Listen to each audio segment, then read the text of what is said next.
Hello, everybody. I'm thinking that you're there. We're having a slight difficulty connecting with Vinny over in the States, but I'm going to start anyway. Oh, here he is.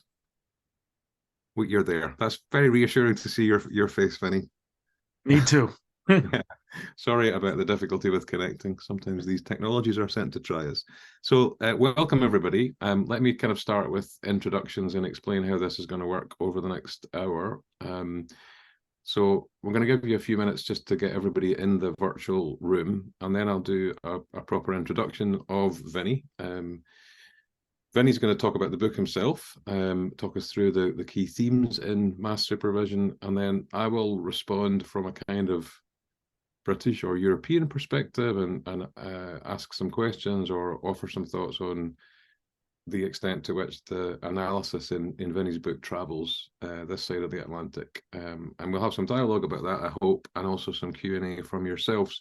In relation to the Q&A, please use the Q&A function at the bottom of your screen to put questions in, and you can do that as soon as you like while Vinny's speaking. And also you can upvote questions. So if you want to make sure that someone else's question is answered, vote for it, and it will rise up the ranks so that it's taken first once we get to that point. I see that we have about 50 people in the room. I know that we have about 250 registered, so I'm going to go slightly slowly and give people time to arrive. Couple of other bits of housekeeping. First of all, I should have introduced myself. My name is Fergus McNeill. I'm Professor of Criminology and Social Work at the University of Glasgow, but also chair of the Howard League for Penal Reform, and it's in the latter capacity that I'm here today. Although, were I not the chair for the Howard League of Penal Reform, I would certainly be here in the audience, since Vinny's book is very much aligned with my own interests and publications indeed. So I'm delighted to be here for both reasons. We're recording this session, and that recording will be available afterwards. We'll distribute it to those that have registered and post it on the Howard League YouTube site. And if you keep in touch with us via the website, you'll be able to see what comes next in the Spotlight series. That should be publicized within a few weeks, so just keep an eye on the website for that. I think that has probably left enough time for people to register. So let me just start by introducing Vinny. There's a lot that could be said in a very long and distinguished career, but I'm going to try and keep it brief so that we can cut to the chase and get right into the discussion of the book. But crucially, Vinny Schiraldi has served as Commissioner of the New York City Department of Probation, also as the Commissioner of the city's Department of Correction, and as Director of Juvenile Corrections in Washington, D.C. But beyond his distinguished career in leadership in the correctional system stateside, he's also been a senior research fellow at the Harvard Kennedy School, and he co-founded the Columbia University Justice Lab, which continues to this day, and also the Center for Juvenile and Criminal Justice at the Justice Policy Institute. He's written extensively for outlets ranging from the New York Times to the Marshall Project, and he's currently Secretary of the Department of Juvenile Services in his home state of Maryland. So I'm delighted to hand over to you, Vinny, and to give you about 20 minutes to talk us through the key themes in your new book, Mass Supervision. So over to you. Thanks so much, Ferguson. If I get on a roll and don't stop when I need to stop, can somebody throw a book at me or something? Just to remind me. And I just also want to say that there were lots of things that inspired me over time to write this book. And one of them was your book on this, which I thought treaded important ground, plowed important ground, if you will, in this space. And I thought there was still much more to be said about it in terms of the U.S. context. But we all build on each other, and I'm sure somebody's going to write something else beyond this that'll add more and more. This was just my particular shot at it. So thank you, and I'm really honored to be on a panel with you. So I started, people have asked me, like, when did I start thinking about this? And it's really kind of a bunch of different inflection points over time that got me into thinking about writing about probation and parole in a different way than I thought was generally being discussed. I think much of the public's understanding of this is it's a slap on the wrist, it's a break, it's an alternative to incarceration, and some of those things can be true, but it's way more than that, and way less than that at the same time. And as I traveled through my career, I started to feel and understand that. So that's what, there's no one moment, but there's a lot of moments, and I think they help with the history of probation and parole. I'm going to shut that door right now because dogs are barking and bells are ringing, and I will be right back.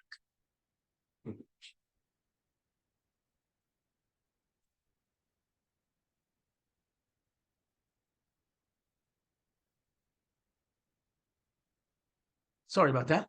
So early on in the 1980s, I worked for a nonprofit called the National Center on Institutions and Alternatives, and it was an advocacy organization, an organization that was writing alternative to incarceration reports, what are sometimes called mitigation reports, or sometimes alternative probation reports for people who were facing imprisonment, where we would put in a thorough report about the person's background to argue against incarceration and argue for a package of alternatives.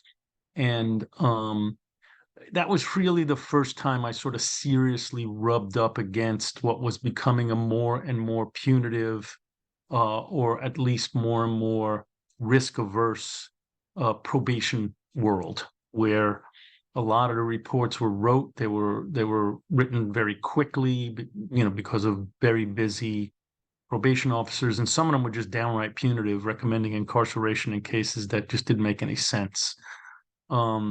So I sort of stored that away. I did that for quite a while, and worked in the nonprofit sector as an advocate and direct service provider, until 2005. I was very, very critical of Washington, D.C.'s juvenile justice agency. And I'm going to say some disturbing stuff because it's difficult to describe mass incarceration and mass supervision in the United States without saying sort of potentially triggering stuff. So I just want to warn folks about that right now as I describe DC.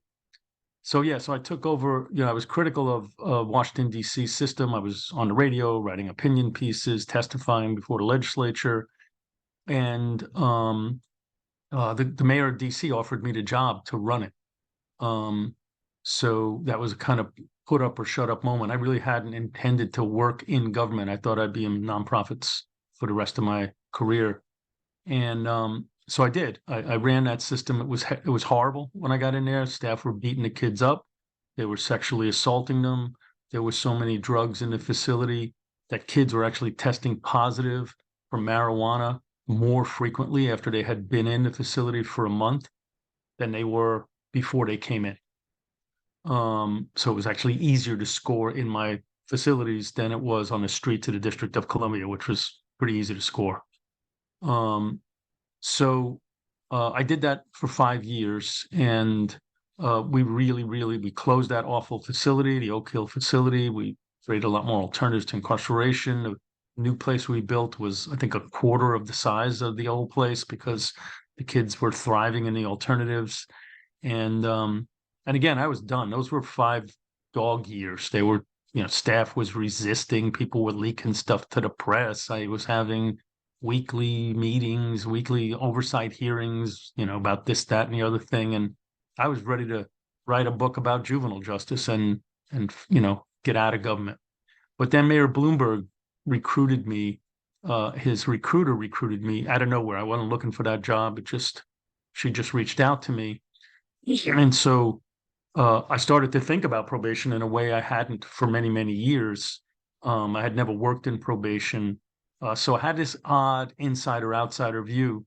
And so, I wasn't looking for that job. I was happy not being back in government. So when I met with Mayor Bloomberg, I decided I was really going to say what I thought, not try to, hustle a job, if you will. So it was interesting because he had been under criticism for hiring people from outside New York City.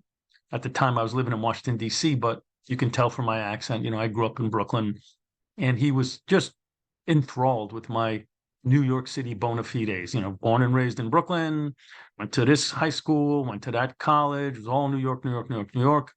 And so he was like leaning forward during that part of the conversation. And then it got to the part where we had to discuss the probation department. And he almost sort of looked out the window and said, so, what do you think of probation? It's almost like he couldn't look me in the eye and seriously act like for the next 15 minutes, he cared about probation.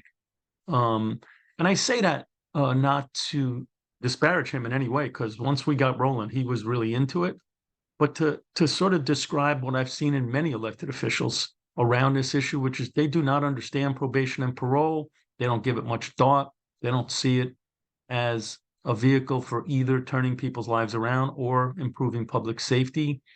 And it's not a lot of, at least from the political standpoint, and I would argue this is also true in academia, in philanthropy, and in advocacy, there's not much action on the probation and parole world.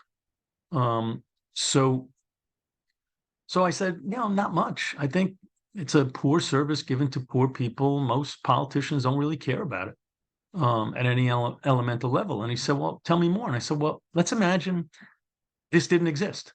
And I gave you $80 million, which is your probation department's budget, and 30,000 troubled and troubling souls that need help getting back onto the right path, both because that's the right thing to do for them and improves public safety. I'm pretty sure what you wouldn't do is invent probation. You wouldn't run out and hire 1,000 civil service protected, disinterested bureaucrats to have them piss in a cup once a week and tell them to go forth and sin no more. And he said, no, I probably wouldn't do that. And I said, well, I have not actually set foot in your probation department, but I bet that's what you're buying right now for your $80 million. And he looked over, there were 3 deputy mayors in the room for the interview, and said, is that what we got? And they pretty much shrugged their shoulders and said, yeah, that's pretty much what we got. And so then, a brawl broke out in the room. We started spitballing and elbowing and saying, what should we do? We should do this. We should do that. And I thought, all right, good. I don't really know what to do, but this is an environment in which people at least open to having a broad conversation. So that was my entrance into probation in New York City. And, then I started doing listening tours with my staff, wanted to meet people, wanted to find out what was going on. And they, they were very reluctant to talk to me. There was silence in the room for a decent part. I did 19 listening tours, but then, eventually people started opening up. It was mostly Black and Latino staff supervising mostly Black and Latino people on probation. There was a lot of cognitive dissonance going on. People started to express that, we're incarcerating people that look like us because if we don't, even if it's a good decision not to, and we take a chance on somebody and it's a reasonable chance and we do what we're supposed to do, and something goes wrong, you will throw us under the bus. And you will punish us. You will make us bust us down in our job title. You will move us to an uncomfortable office that's far away from where we live, or in extreme cases, you'll fire us. And that had been their experience. And that was not unlike the experience of people all around the United States. One probation officer said, we practice fear probation here. We do a whole bunch of stuff out of fear rather than because it's smart or the right thing to do. So that was my entrance, and then I started visiting offices. I went into one courtroom in the Manhattan court when I had visited the staff, and they said, there's a couple of probation cases being heard right now. Do you want to come in and see? So I went in, and I was in the middle of this conversation between a judge and one of the women on probation. She was convulsed in tears, saying that she wanted to be revoked and incarcerated in New York City's notorious Rikers Island jail because she couldn't handle probation anymore. In addition to all the conditions she had, we would not allow her to bring her daughter with her to her meetings with probation. So she she couldn't, she was running out of favors. She had to come every week. It was an hour and a half train ride, and then sometimes 2 hours waiting to see her PO, during which they asked her the same 5 questions they asked her the previous week, most of which they could have looked up online, like, did you get rearrested? Where's your pay stub? All of this could have been automated.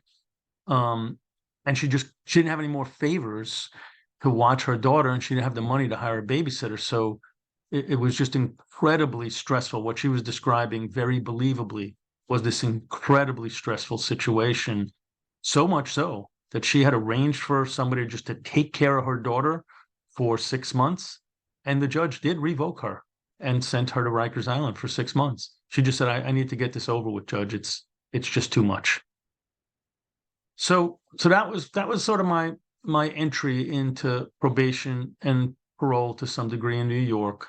I only ran probation. Parole was a state function. I was the city's department head of probation. Difference, by the way, between probation and parole. Probation comes up front as an alternative to incarceration, allegedly, reportedly. Parole comes at the back end when you give you a word, which is the French word for word is parole, to be good when you come back out. Both, and that you get rewarded with early good time or early release time in exchange for having behaved well while you're incarcerated and participated in programs. So that's probation and parole. Both of them are conditional, though. You're not free the way the rest of us think of being free, because people can search your apartment. You can be incarcerated for things that aren't crimes that other people could do, like stay out past 7 o'clock at night, get a credit card without asking permission, travel out of the county without asking permission, associate yourself with someone else who's got a criminal record, have drugs in your system. All those things can get you imprisoned for what's called a technical violation of probation or parole in ways that if you're not on probation or parole, you could not be imprisoned. And you don't have the same rights to not be searched. Probation officers can come into your house anytime they want and search your underwear drawer. You don't have the right to remain silent. You don't have the right to representation.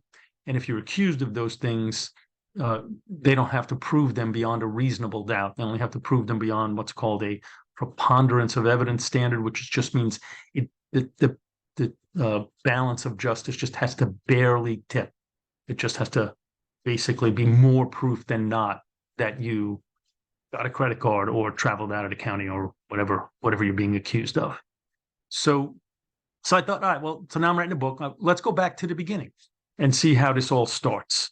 In the U.S. context, a man named John Augustus was a bootmaker in Boston in 1841, and he was in the temperance movement. He was an alcoholic and had sworn off and was, it's the early precursor to Alcoholics Anonymous. And he starts going to the courts in Boston and bailing people out and asking the courts to let him work with them for a short period of time, see if he can turn their lives around. And if he's able to do so, he wants the judge to just dismiss the case, maybe a small fine or something like that. And what Augustus writes is early back then, and this is from from his memoir in 1852. My mission has been to raise the fallen, reform the criminal, and so far as my humble abilities would allow, to transform the abode of suffering and misery to the home of happiness. So, pretty tall order. And so he starts to recruit others in the temperance movement, all volunteers, nobody's getting paid.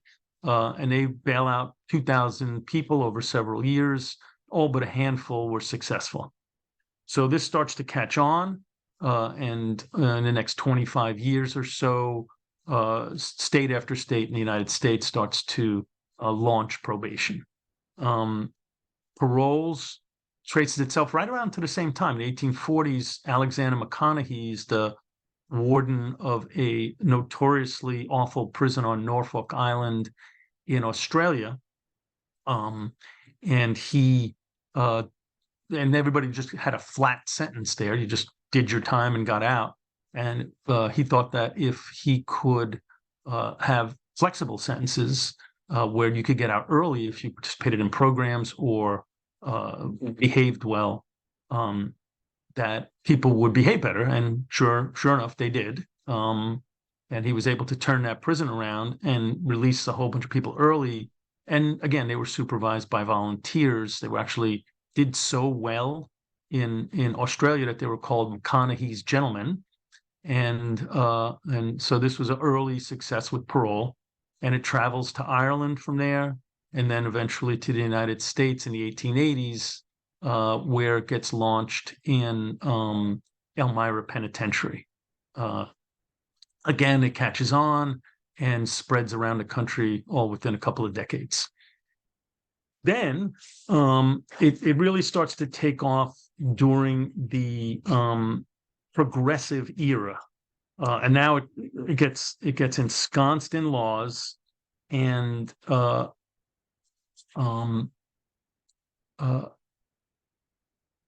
it professionalized. We start to hire professional probation officers, professional parole officers, but it comes from a mixed motives where of the progressive era, where yes, people were trying to help people, but there was also more than a little paternalism. Lots of immigrants were coming into the United States, and freed slaves were moving north, and so there was a dose of social control, a big dose, involved in it. And it follows on a friendly visiting that a lot of women, mostly women from the progressive era settlement houses, were engaged in. And Josephine Lowell is one of the architects of the friendly visiting program, and she describes the purpose of these visits. A constant and continued intercourse must be kept up between those who have a high standard and those who have it not, and that the educated and happy and good are to give some of their time regularly and as a duty, year in and year out, to the ignorant, miserable, and the vicious.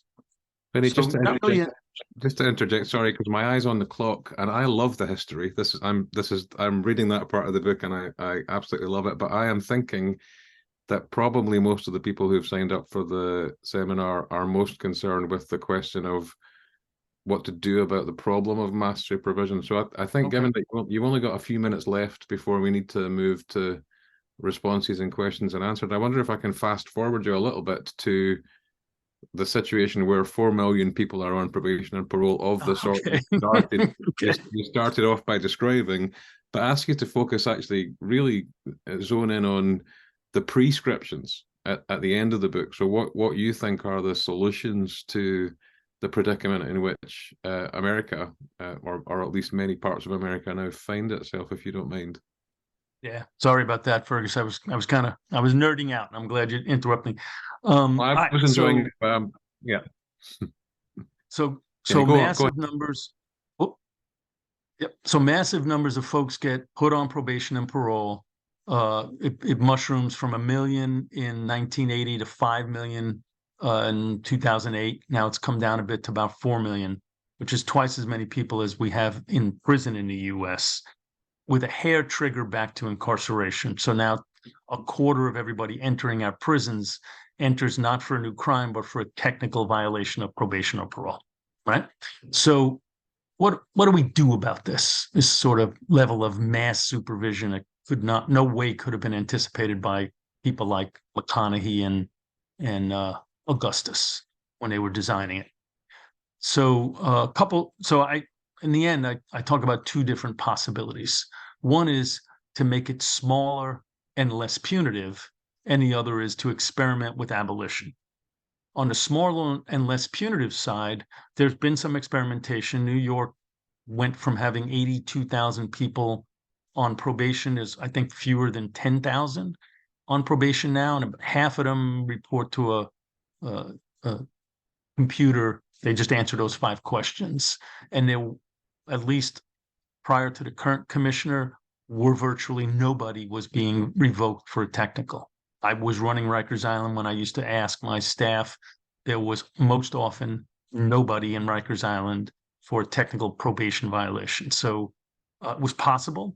And at the same time, New York was substantially reducing the number of people on probation and violations. We were reducing the number of people in jail from around 22,000 to 6,000, and crime was plummeting.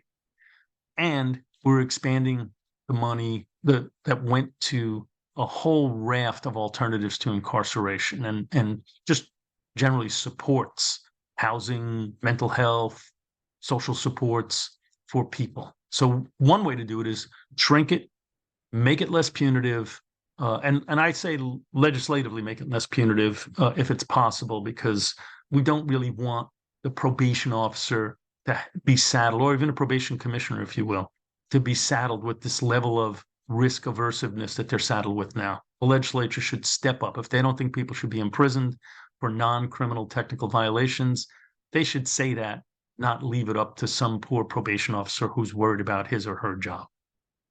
So the other suggestion I have is that we experiment with abolition. Some states in the US, many states actually, increasingly have what we call determinate sentencing, where you get a flat sentence and you get out minus some small amount of good time. You never see a parole board. You just do your time and get out. I think that would be a state ripe for experimenting with no post-release supervision, no parole supervision. There's been some research on whether supervision does or does not have an impact, and it's been found that people supervised on parole and people not supervised on parole do the same from the standpoint of recidivism, yet the people supervised on parole are substantially more likely to be reincarcerated because of technical violations. My colleagues and I did a 50-state study over 40 years and found that there was no connection between reducing incarceration in states that used probation and parole more than states that used it less. And there was actually a statistically valid connection between violent crime and parole. The more people you had on parole, the more violent crime your community has. So, so I suggest we at least experiment with not doing that, calculate how much money we save, because that 25% of people entering prisons every year for a technical violation costs almost $3 billion a year. So I imagine capturing some portion of those savings and co-designing safety with the communities that are most beset by crime and incarceration and probation and parole. I give a number of examples of the kinds of things we could do with that money, but your imagination and those communities' imagination, I think, should really drive that. Let's see if communities themselves can design safety better than probation and parole entities. So that's my sort of final recommendation. Perfect. Thank you so much, Vinny. That's exactly where I wanted us to get to, so that we could hopefully engage the audience in some dialogue. But to bridge between your presentation and that conversation, I thought it important to try to address head on what I think might be a natural UK reaction to your analysis and to what you're describing, which is to say probation means something else here. It's different. And the thing that you're criticizing and seeking to abolish or radically reform doesn't exist in the same way. And I want to kind of talk about the differences briefly, but also try to refute that argument, because I think that there's a lot of similarity between what you've described and what we have ended up with in the United Kingdom and also in other parts of Europe. So first of all, I'll start with the differences. So to put this really crudely, on the basis of my experience and research, we started in a similar place, and in the UK legislation that founded probation, the classic statement was advise, assist, and befriend. And that was the ethos of probation and the intention of probation and the description of the officer's role. By the 1990s, some of the changes that you articulate in the States were also changing probation here. And so one critical voice, Anne Worrell, was talking about the move from advise, assist, and befriend to control, confront, and curfew as the new function or role of the probation officer in a changed landscape. But I think even then, there are probably few people in UK probation services, and they're different in different jurisdictions, obviously, that would go so far as to describe or identify with what I've heard from America, which is another three-part statement that probation's function is to tail them, nail them, and jail them. And so I think it's fair to say that the history of probation in association with social work endures in the UK to a great degree, despite the pressures, the policy pressures, and cultural and social and political pressures that have driven it in the direction of risk and public protection, which is similar to what you've described. And I think there are other similarities. So one part of the subtitle of your book is about the illusion of safety and freedom associated with probation and parole. And I think, like you, it's very important that we destroy the illusion. Three specific illusions I would suggest. One, the illusion that probation has successfully diverted people from custody. That in the United Kingdom, jurisdictions and in most of Europe seems to be a delusion or an illusion. Secondly, the idea that probation and parole don't involve any suffering, that they are diversion from suffering, the suffering of imprisonment. I think increasingly research evidence helps us to understand, and the testimony of people with lived experience, more importantly, helps us to understand that suffering is part of being supervised and that needs to be recognized. And thirdly, that these services and the organizations in which they sit have been changed radically by the promotion of an agenda around risk and public protection as the defining purposes, to such an extent that the provision of help, advice, assistance, befriending, in order to support the reintegration of people has been to some degree marginalized. So then we get on to your proposed solutions. And I think that the most important and interesting question that occurs to me, at least on the basis of reading your work in the book and elsewhere, is are you arguing, and I'll let you answer this before we go to the audience, are you arguing for abolition, or in a sense, are you arguing for restoration of probation's original character? So you gave us the example of John Augustus, a volunteer, a member of civil society, organizing people on a voluntary basis to provide support to fellow citizens in order to get them out of the criminal justice system. And your book charts the distance between that original vision and the bureaucratized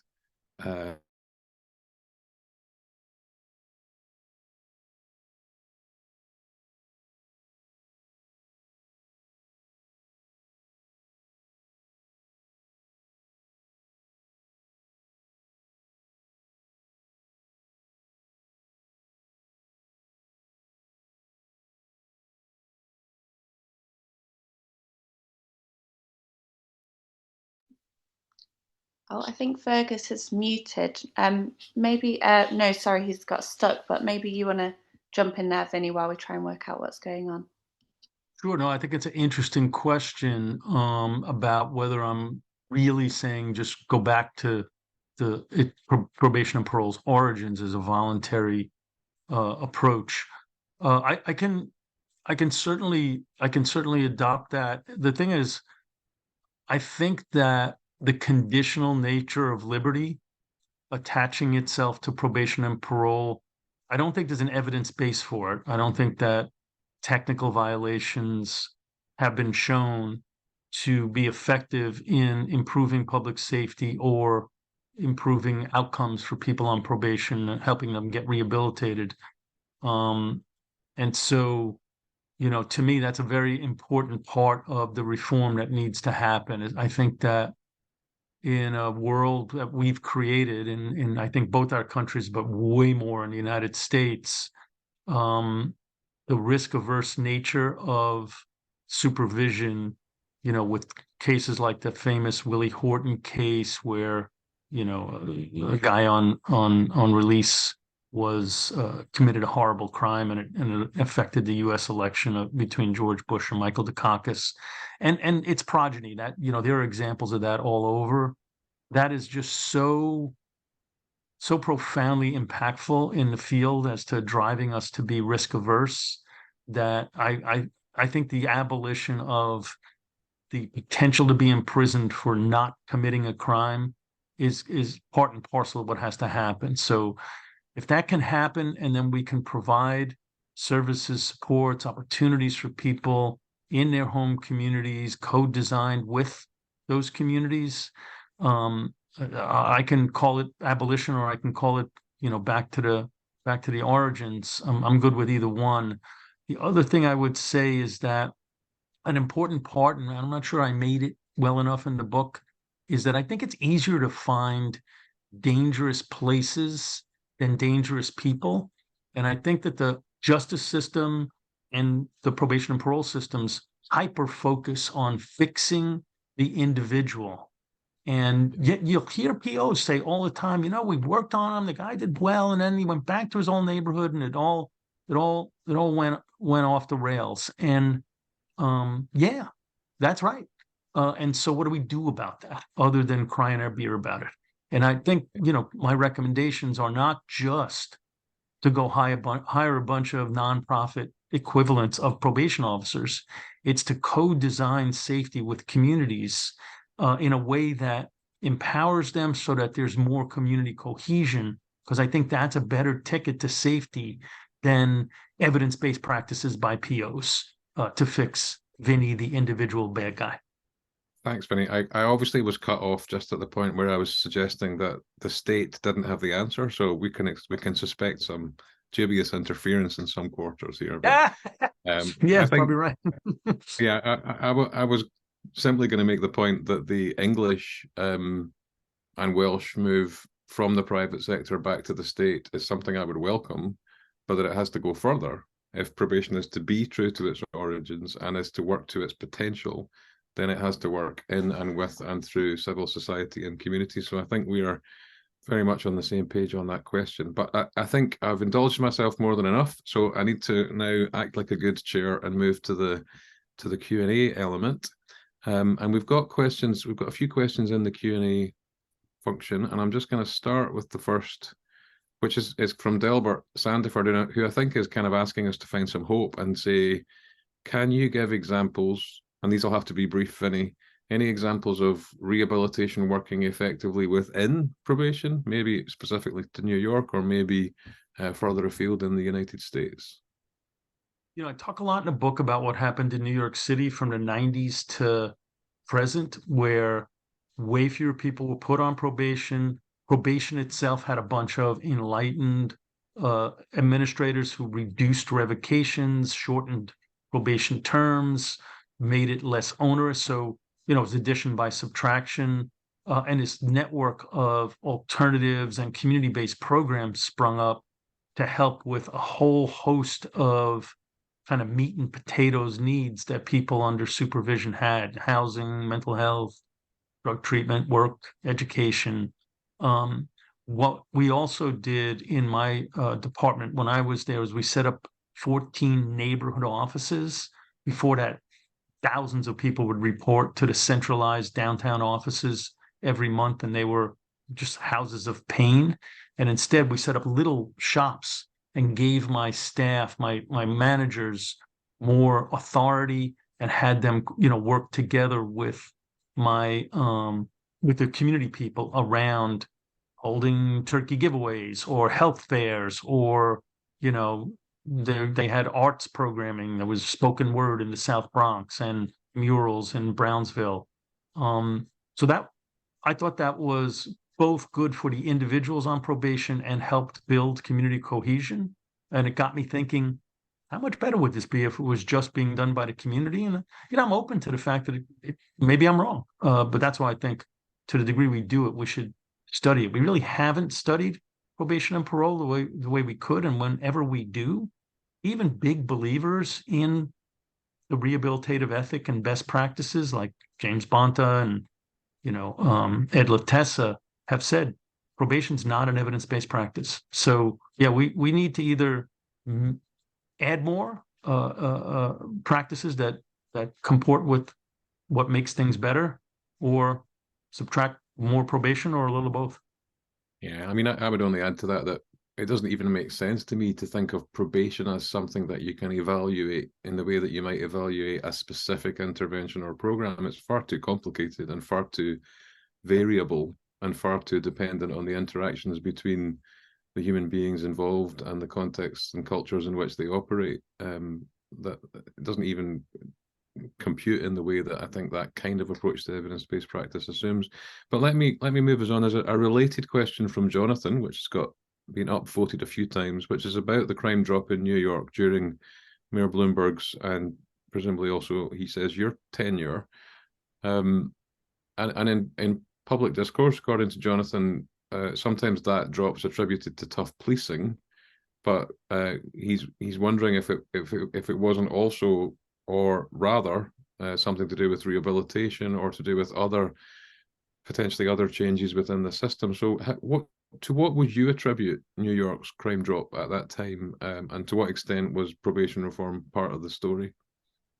Yeah, so Mike Jacobson from the City University of New York, who used to run the Vera Institute and was previously commissioner of both corrections and probation, calculated that about 60% of the decline in incarceration in New York City was attributable to the decline in arrests. So that's not exactly the question you were asking, but that means 40% of the decline in incarceration and presumably the decline in probation was not attributable to that. And so, or likely not attributable to that. So I looked to other factors, and the biggest one I could see was this growth in the number and size of supports for people. I think to some degree, what probation maybe always was, and parole too, but certainly has become, is something. Somebody comes into court, they didn't do something bad enough to get locked up. And this gets to the other question about Alex Chalk's presumption against short sentences. So they don't need a short sentence. They kind of don't need anything. Maybe this court experience is enough of a shot over the bow to tell them not to mess around anymore. But they have to pay some restitution or write an apology letter, maybe go to a course, on anger management or fill in the blank, right? Drug treatment. But it's not a big package of stuff that the person needs. So I'm not putting them on 5 years probation. I'm not certainly sending them to jail. I'm going to send them to the Fortune Society. 6 months from now, we'll have another meeting with them, see if they've gone and they've behaved well, and if they have, it all goes away. And I think that New York has established a culture of that very different than the rest of the United States, which has gotten more and more sort of conditions and managerial and ultimately punitive focused.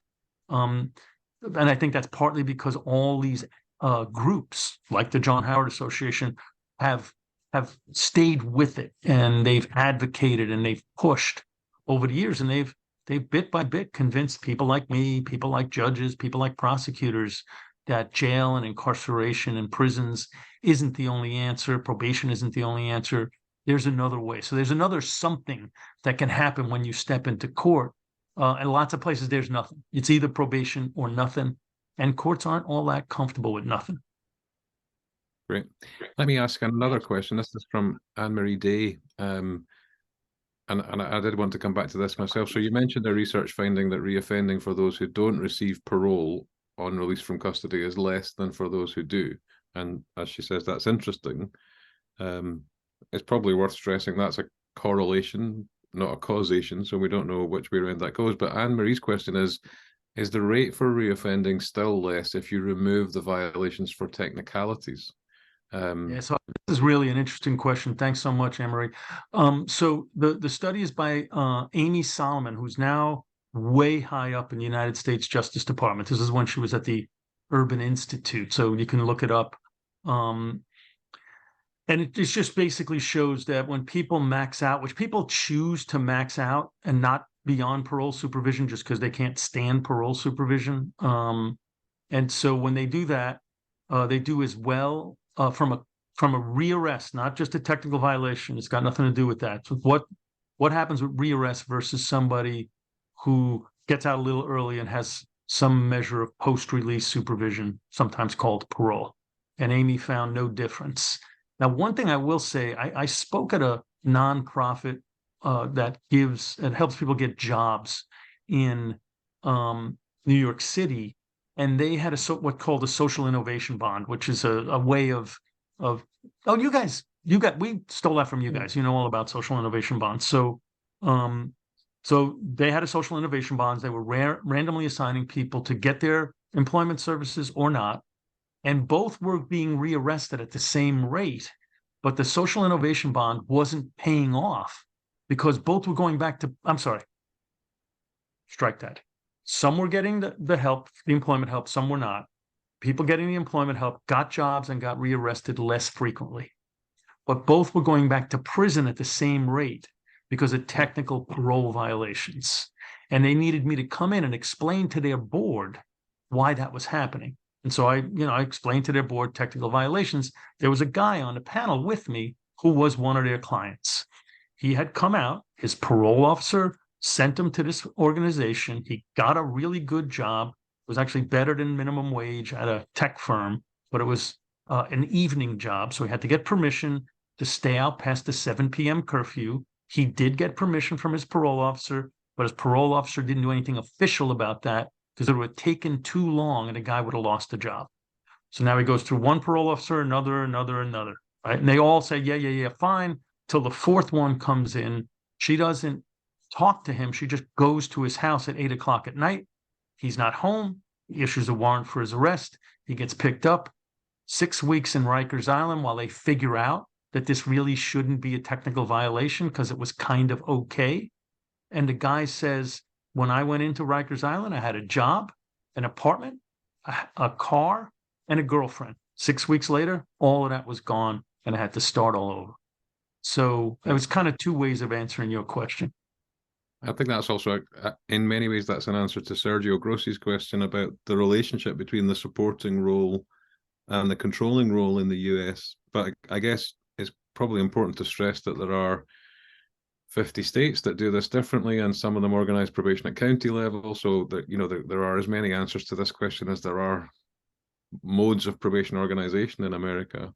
But can you generalize to the extent that, to what extent would you say that American probation overall has moved anywhere? Has it come back from the law enforcement focus towards a rehabilitative or a supportive ethos in recent years, or is it still kind of in the wastelands of the more kind of thin controlling law enforcement function? Yeah, so I was only in it for 4 years, so I don't have the kind of visceral historical perspective on the field itself. But my old school buddies, when I go to my American Probation and Parole Association meetings, complain that far too many people that have come in with criminal justice degrees rather than social work degrees, and they are more interested in being cops than they are social workers. If you think of the dual role. I will say that I try not to make the book about individual POs. I think these folks suffer under, high caseloads. It always struck me that, if we want treatment or housing or employment services, we are lucky if we have any kind of resources to help us with that, probation people. But if we want to send a guy to prison and spend $75,000, that's a stroke of a pen. So in some respects, it's a tough thing on PO. So I don't know that it's only because they're more rootin' tootin' than they were before. I think a lot more of this is explained by behavior of commissioners, the behavior of politicians, the behavior of society, than it is by the behavior of individual POs, some of whom are terrific.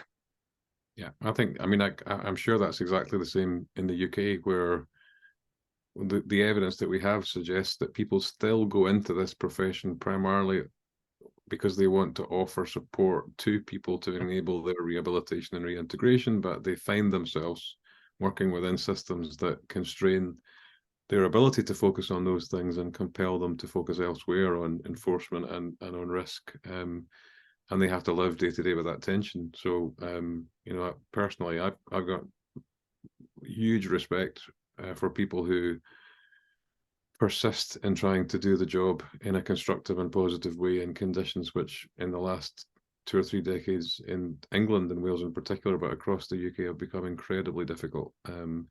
And maybe that's a good way to move to a final question just before we wrap up, which is a question from Sally Lewis, who I know well from the Howard League board, but Sally is also a former chief probation officer in England. And she asks, what response, if any, have you had to these proposals, the change proposals, abolition or reform proposals from probation and parole practitioners in the States? How do they react? Great questions, one and all.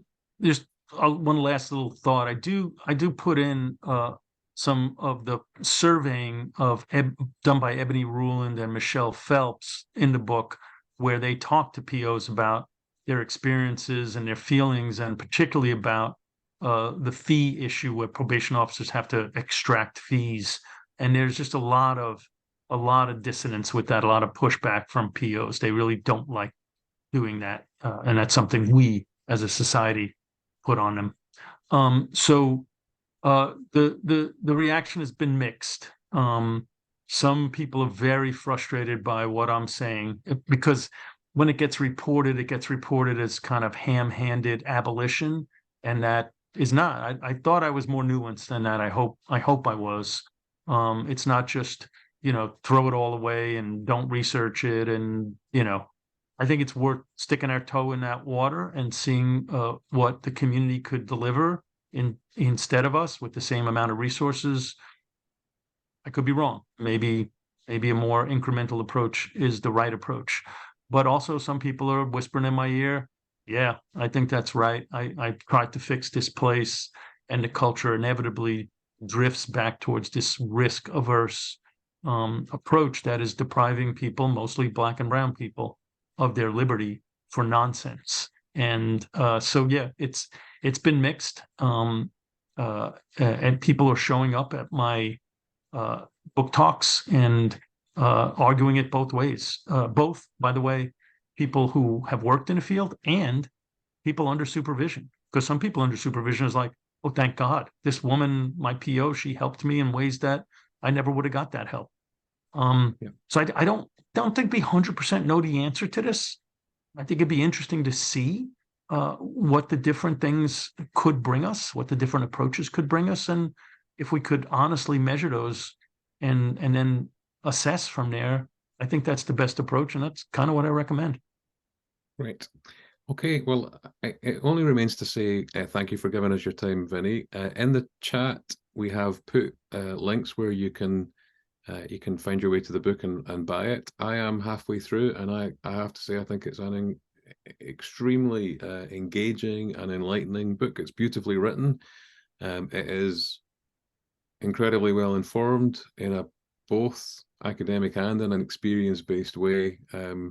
But it's certainly written in a style which means that any interested person, with or without a background in this field, could find it utterly fascinating and compelling. It's packed with human stories as well. So please do buy it, do think about it, and please continue to engage with the Howard League, not least in relation to the debate about what kinds of reform we might need in our penal system, and specifically in our probation systems in the United Kingdom. And obviously, we always like to end by asking you to support the Howard League if you're willing to, and you can find links to do that also in the chat function. So thanks everybody for coming. I've found it a fascinating discussion, even if I had to exit briefly, not of my own free will, but I'm glad to have got back in and been able to take part.